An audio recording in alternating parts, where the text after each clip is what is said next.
kapatid, may isang pinuntahan tayo na, ano yan, ilang taon yan? Ito po. 7 years old na may butas sa puso po, 2 ang butas. Kahit paano mabigyan natin tulong kahit hindi ganun kalakihan. O, kumusta?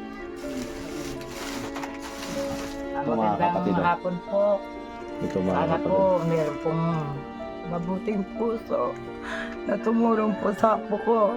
Malapit na po operahan. Kailangan po ng pang-ultrasound po. Wala, ano. Puro na pa-check up nyo lagi yan ay. Opo, dapat siya. Ito po yung mga requirements niya po sa taas. Ano yung panding sabi ng doktor? Yung kailangan po yung 3 ultrasound, kaso po hinihingian po kami ng 15,000 sa huling ultrasound niya po. Kasi po, Simil? opo, pero may mag-i-sponsor po na dadalhin sila sa ibang bansa dahil doon daw po gaganapin yung yung ultrasound na panghuli. Opo. Pero yung 2 ultrasound po, yung isa nangyari, yung isa pa hindi. Pero dito lang po yun sa Pilipinas. Yung pangatlo po, sa ibang bansa. Pero hiningian sila ng 15,000, yung doktor po mag-sponsor na sila ang babiyahe mag-ina. Yung kasama yung doktor na doon maanuhan, ma-ultrasound. Simil po. Opo. Wala nang problema sila, yun lang. Yun lang po, 15,000 lang po. Sila na mag-sponsor. Kailan naman yun po? Kailan naman? Pag natapos po yung pangalawang ultrasound niya rito, kaso po hindi pa namin natapos kasi po iyan, 3,500 po ang hinihingi naman sa ultrasound na isa. Ako po, baguhan na akong vlogger po, tumutulong ako. Kailan ba yung ano niya, yung ano niyan? Pumunta na po sila ng probinsya, kaya lang po, i-walk-in na lang daw po kasi kulang yung pera nung ina, 2,000 lang po yung dala. Kailan ba yan? Nadagdagan ko na. Kailan ba yan? Yung nung nakaraang linggo po sila nagpunta roon para sige, yung ultrasound sige. yung pangalawa. Ang kaso nga po, yung kulang ang pera, kaya sabi niya, ma'am, pag nakapag-ipon na po kayo, Pero may, Karagdagan. may 2,000 na nabira. opo, meron na po. Kailan ba yung ano niyan, yung check-up sunod? Yung i-walk-in na lang po kung kailan mapunan. Sige, dagdagan ko na ng 1,500. Oh, sige Kung po. kailan, sabihin lang niyo sa akin, i-message lang niyo ako. Opo. Ito mga kapatid, oh. May butas ako din po mga kapatid, oh, para siyang humihilik. Kasi Harap ikaw, be. may Harap butas ikaw, pala be. yung puso. Anong pangalan mo daw eh?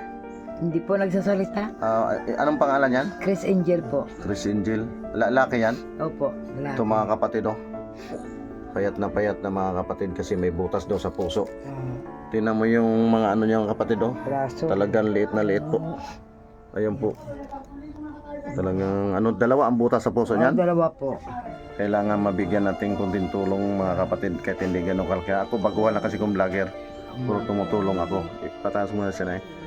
Sana may mga mabubuting mga OFW naman tayo doon sa handa tumulong sa atin dito sa mga kapatid nating mga naghirap ng buhay po.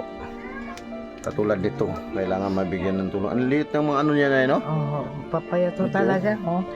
Tingnan yung mga kapatid dito. Yung pampers niya nga, pang newborn. Tingnan mga kapatid, oh. Grabe talagang liit ng mga kapatid, oh. Talagang kawawang kawawa. Kailangan mabigyan natin tulong, oh. Pati mga niya mga kapatid, oh. 7 taon na yan po. Opo. Nag-7 taon Para siya siyang- January 6. Pag humihinga siya na yun, parang humihilik na yun. Opo, parang kalapate. Tingnan mga kapatid, oh. Kasi may pala. Kaya mo na eh, kasi manalangin lang tayo lagi sa Panginoon, hindi naman tayo pabayaan niya. Opo, ma'am. Sana may mamabuting puso nga magbigay sa kanya, mag-sponsor. Puro kulang yung nyo. Dalawang nidagdagan ko ng 1,500. I-message lang nyo ako kung kailan. Opo, opo. Ito mga kapatid, oh, kawawang kawawa talaga. Ang liliit ng mga niya. Kasi may butas daw sa... 2 ang butas sa puso. Opo, 2. Ito may ibigay ako, puro hindi kalakihan. Pasensyahin nyo na. Ito. Nagdala ko ng bigas. 5 kilo po. Tsaka tandibi. Ayan, ayun yung gatas. 2 kong binigay ko sa'yo. Yan. Yan, tsaka ito, may biskwit. Oh, ito, meron yung biskwit rito. Ayun, sana mapansin tayo sa may mabuting puso para maaligan. Pero sa kita niya, magbigay ako ng 1,500. Sige po. Manalangin lang tayo lagi sa may kapal, hindi naman tayo pabayaan. Ito, may bigyan tayo kung kunting kahit paano makatulong tayo, kahit hindi ganun kalaki yan po. Ito po. Ito baby ha. Tanggapin mo na. Para sa pang-araw-araw mo yan. Pasensya, manalangin lang tayo lagi may kapal. Naiyakan po ko. Makaintindi siya. Hayaan mo, manalangin lang tayo sa may kapal, di tayo pabayaan niya. Nakakaunawa yung apo ko yun. Ay, payat na mga kapatid. Kasi dalawa ang butas sa puso po. Kahit paano hindi gano'ng kalaki yan, basta po natin makatulong tayo. Hayaan mo, baka may mabubuting puso ang magbigay sa atin. Nakakaintindi, ano? Hmm. Kasi ano talaga, payat na kapatid. Dalawa ang butas. Opo. Gano'n na sa suntik ka, kung dalawa yung pinadagdagan ko na ng 1.5. Ah, sige Inisip po. lang nyo ako. Opo. Kung baka sakali may mabuting puso, mag-sponsor sana Opo. para matuloy-tuloy ang gamutan. Hanggang dito lang mga kapatid, maraming salamat po.